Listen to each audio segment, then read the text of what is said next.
If you guys have ever wondered if it's easier to keep your PGA Tour card once you're already on tour by finishing in the top 125 of the season-long money list, or to earn a card through Korn Ferry Tour Q School by finishing in the top 5 at the end of 4 long, brutal, grueling stages. We're going to break that down for you in the next 3 to 5 minutes. Stay with me now. Korn Ferry Tour Q School.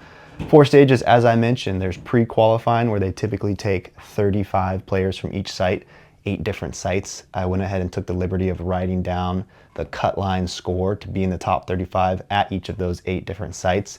And then I went ahead and did some accounting and math and trigonometry and figured out that on average, shooting 1.5 over par per round got the job done in pre-qual. No surprise there. It's the easiest stage. Now, first stage, where they had 13 different sites across, I believe, America. I don't think anything outside of the US.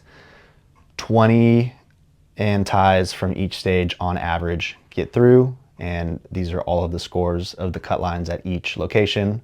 1.5 under par per round for each of the 4 rounds in first stage was the average qualifying score. Second stage, they usually take 15 to 20 players. They had 5 sites nationwide. On average, 1.7 under par per round for those 4 rounds got the job done.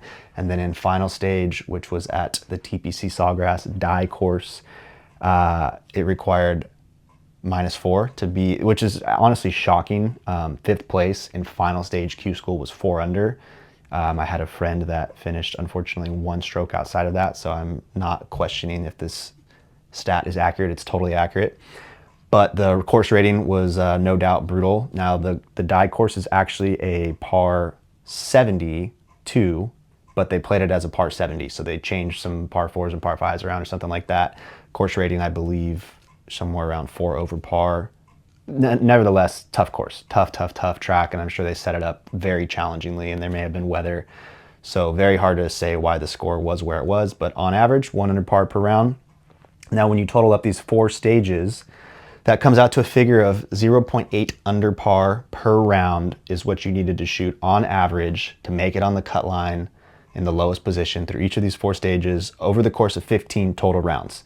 So 0.8 under par per round, again, impossible to factor in course rating, course difficulty, conditions, wind, rain, elements.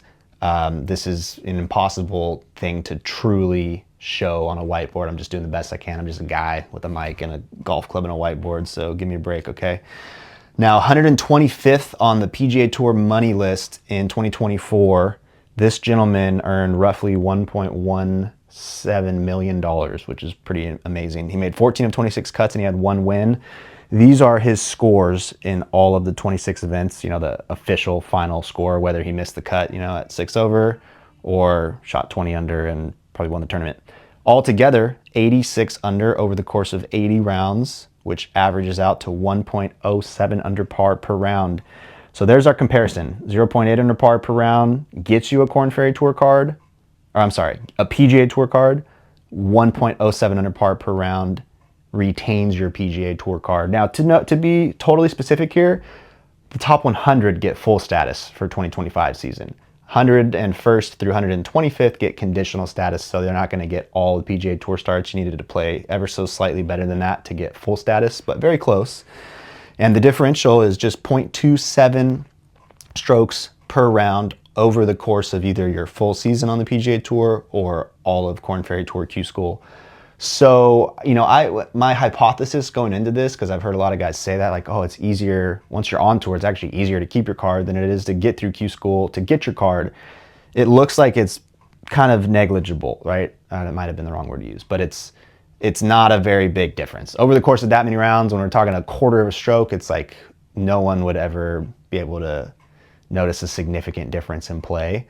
Now, the course ratings of PGA Tour courses versus the course ratings of all the different courses they use in Q School and all the different sites and locations, really hard to say. It would take me multiple days of research, and I just don't care that much to figure out exactly what the course rating, you know, differential is.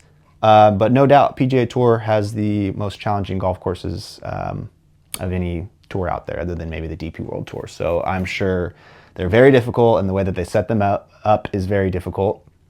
But so is Q School. Q School is brutal. I think a lot of PGA Tour players say it's the hardest test of golf they ever went through, and if they went back, they're not sure what their chances of making it through would be. So point being here, I guess if there was a conclusion to this video, it would be neither one's easy. Once you're on tour, you got to fight for your life and earn over $1 million to stay on tour. Isn't that insane? Imagine earning 1.1 million and finishing 130th on the money list and like, well, good playing, but sorry, we got to kick you off. You're not good enough to be on our tour.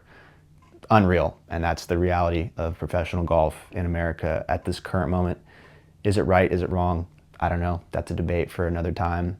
I'm trying to do something about it. I'm making my own pro golf tour. You may or may not have heard yet. We're still trying to put a name together for it. I'm building a website. I'm doing a lot of work. I believe professional golfers outside of the top 500 in the world should be able to earn a living for their talent and not accrue debt year after year after year, ultimately retiring and moving into caddying, selling insurance, things they didn't want to do. I believe there's a couple thousand talented professional golfers in the world that should probably be able to earn a six-figure living for themselves. And unfortunately, there just isn't a tour that offers that yet, and I think I'm the guy that's going to provide it. So make sure you guys follow if you want to watch my journey to build this tour, and follow for more videos like this, and check out the playlist on my channel called Pro Golf Deep Dives. I've already made like a dozen videos like this. Some of them are quite interesting and attracting a large audience of golf fans. The comments are pretty entertaining if you're bored and would like to see what people have to say about it. So anyway, thanks so much for watching. Please like the video. If you liked it, please leave a comment with ideas for future videos. Please subscribe to Alex Romo Golf. Turn on the post notifications so you don't miss my next video. And I'll see you guys in the next one. Peace.